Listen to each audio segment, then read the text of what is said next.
ইরানের নতুন সর্বোচ্চ নেতাকে হত্যার প্রচ্ছন্ন হুমকি দিয়েছেন ইসরায়েলের প্রধানমন্ত্রী বেনিয়ামিন নেতানিয়াহু। যুদ্ধ শুরুর পর নিজের প্রথম সংবাদ সম্মেলনেই তিনি ইরানের বিরুদ্ধে যুক্তরাষ্ট্রের সঙ্গে যৌথ সামরিক হামলার পক্ষ সাফাই গেয়ে এই হুঁশিয়ারি দেন। নেতানিয়াহু বলেন, প্রায় 2 সপ্তাহ ধরে চলা যুক্তরাষ্ট্র ও ইসরায়েলের বোমাবর্ষণের পর ইরান আর আগের মতো নেই। তেহরানের এলিট ইসলামী রেভলিউশনারি গার্ড কোর আইআরজিসি এবং আধা সামরিক বাহিনী বাসিজ বড় ধরনের ক্ষতির সম্মুখীন হয়েছে। ইসরায়েলের প্রধানমন্ত্রী আরও বলেন, ইরান যাতে তাদের পারমাণবিক ও ব্যালিস্টিক প্রকল্পগুলো ভূগর্ভে সরিয়ে নিতে না পারে, ইসরায়েল সেই লক্ষ্যেই কাজ করছে। তিনি দাবি করেন, কিছু ইসরায়েলি হামলায় ইরানের শীর্ষস্থানীয় পরমাণু বিজ্ঞানীরা নিহত হয়েছেন।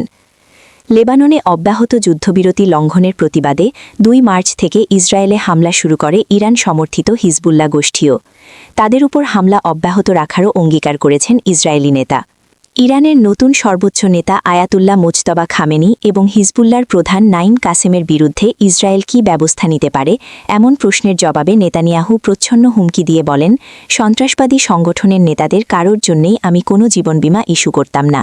আমরা কি পরিকল্পনা করছি বা কি করতে যাচ্ছি সে সম্পর্কে আমি এখানে সুনির্দিষ্ট কোনো বার্তা দিতে চাই না।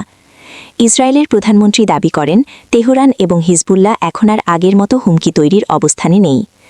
এ সময় নেতানিয়াহু বলেন, তারা সরকার পরিবর্তনের রেজিম চেঞ্জের পরিবেশ তৈরি করতে পারেন, তবে রাস্তায় নামার দায়িত্ব ইরানের জনগণের। এ প্রসঙ্গে তিনি বলেন, দিন শেষে এটি আপনাদের ওপর নির্ভর করছে, এটি আপনাদের হাতে। ইসরায়েলের প্রধানমন্ত্রী আরও বলেন, তিনি এবং যুক্তরাষ্ট্রের প্রেসিডেন্ট ডোনাল্ড ট্রাম্প প্রতিদিন অকপটে কথা বলছেন।